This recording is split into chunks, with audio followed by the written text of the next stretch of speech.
नमस्कार। कभी कभी एक मामूली सा गाना भी हमारे मन में बहुत गहरे सवाल पैदा कर सकता है। तो आज हम बाल मुकुंद गुप्त के एक व्यंग्यात्मक निबंध एक दुर्दशा को समझने की कोशिश करेंगे। एक ऐसा निबंध जो बताता है कि कैसे एक आम से लोकगीत ने ब्रिटिश राज की कड़वी सच्चाई को सबके सामने लाकर रख दिया। ये शब्द असल में इस निबंध का पूरा निचोड़ है। ये उस गहरी निराशा, उस पीड़ा को दिखाते हैं जो लेखक ने अपने समय में महसूस की थी।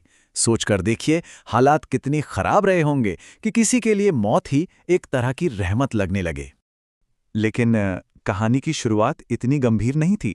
असल में ये सब शुरू हुआ एक बहुत ही आम से गाने से, एक ऐसा गाना जिसने सोचने पर मजबूर कर दिया। तो कहानी के जो हमारे मुख्य पात्र हैं वो हैं शिव शंभू शर्मा। एक शाम वो बस आराम कर रहे थे कि अचानक उनके कानों में एक गाना पड़ता है, और बस उसी एक गाने ने एक ऐसे सवाल को जन्म दिया जो इस पूरे निबंध की कह सकते हैं नींव बन गया। गाना बहुत ही सीधा साधा था, एक लोकगीत जिसमें लोग अपने राजा के साथ त्योहार मनाने की खुशी जाहिर कर रहे थे। लेकिन शिव शंभू के लिए ये गाना सिर्फ गाना नहीं था। नहीं, ये तो किसी गुजरे हुए जमाने की एक याद जैसा था। और बस यही सवाल शिव शंभू के मन में घर कर गया। क्या ये सब सिर्फ गाने की बातें हैं, एक कल्पना? या फिर क्या सच में कोई ऐसा वक्त था जब एक आम आदमी और उसके बादशाह के बीच कोई फासला, कोई दीवार नहीं होती थी? अब इसी सवाल के साथ शिव शंभू पहुंच जाते हैं अतीत में। वो उस दौर के बारे में सोचने लगते हैं जब राजा और प्रजा का रिश्ता बड़ा सीधा और निजी हुआ करता था।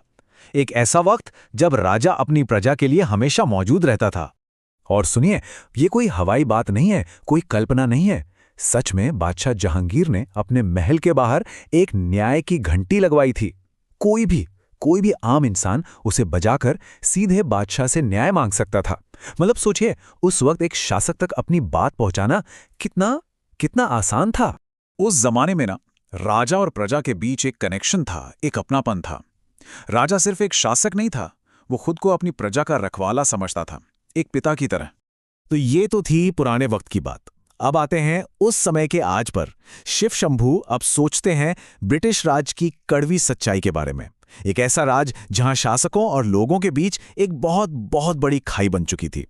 ये जो फर्क है ना, ये उस बदलाव को बिल्कुल साफ साफ दिखाता है।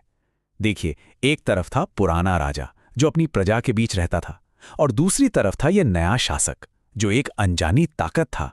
7 समंदर पार बैठकर हुक्म चलाता था, और उसे लोगों के सुख दुख से कोई लेना देना ही नहीं था।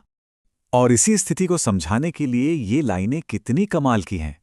मतलब ब्रिटिश सरकार के लोग भारत में थे तो सही, लेकिन उनकी मौजूदगी का लोगों को कोई फायदा नहीं था। ना कोई राहत, ना कोई उम्मीद की किरण। वो सिर्फ हुकूमत करने आए थे, लोगों का भला करने नहीं।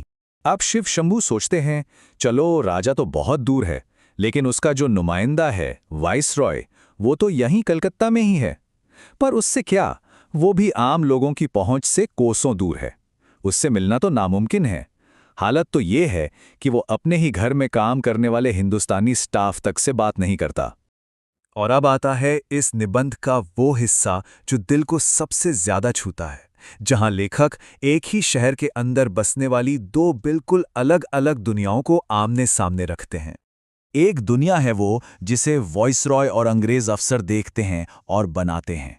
बड़ी बड़ी इमारतें जैसे विक्टोरिया मेमोरियल हॉल, एकदम साफ सुथरी सड़कें, जगमगाती बत्तियां, मतलब अंग्रेजों के रहने वाले इलाके और सरकारी इमारतें, सबको चमचमाता हुआ।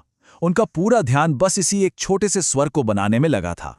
और ठीक उसी वक्त उसी शहर में एक और दुनिया बसती थी, आम लोगों की दुनिया। यहां क्या था? यहां थी गंदी बस्तियां, कूड़े के ढेर, फटे पुराने कपड़े और भूख। लोग ठंड से ठिठुरकर मर रहे थे, और गर्मी में लू से। हर मौसम उनके लिए जैसे कोई आफत बनकर आता था। ये चार्ट हमें साफ साफ दिखाता है कि सरकार की प्राथमिकताएं क्या थीं। आप देखिए, सारा का सारा पैसा और सारी मेहनत कहाँ जा रही थी? स्मारकों पर और अंग्रेजी इलाकों को सुंदर बनाने में। और वहीं दूसरी तरफ आम लोगों की भलाई, उसे तो जैसे पूरी तरह से भुला ही दिया गया था। तो इन सब बातों पर सोचने के बाद शिव शंभू एक आखिरी और बहुत ही निराशा से भरे नतीजे पर पहुंचते हैं। शिव शंभू को यह एहसास होता है कि वो पुराना जमाना, वो अपनापन अब हमेशा के लिए खत्म हो चुका है। एक आखिरी उम्मीद बची थी, कश्मीर के महाराजा रणबीर सिंह, जो अपनी प्रजा के साथ होली खेला करते थे। लेकिन उनके जाने के बाद पूरे हिंदुस्तान पर अंग्रेजों का राज था, और ये एक ऐसा राज था जिसमें त्योहारों की कोई जगह नहीं थी तो सिर्फ और सिर्फ निराशा।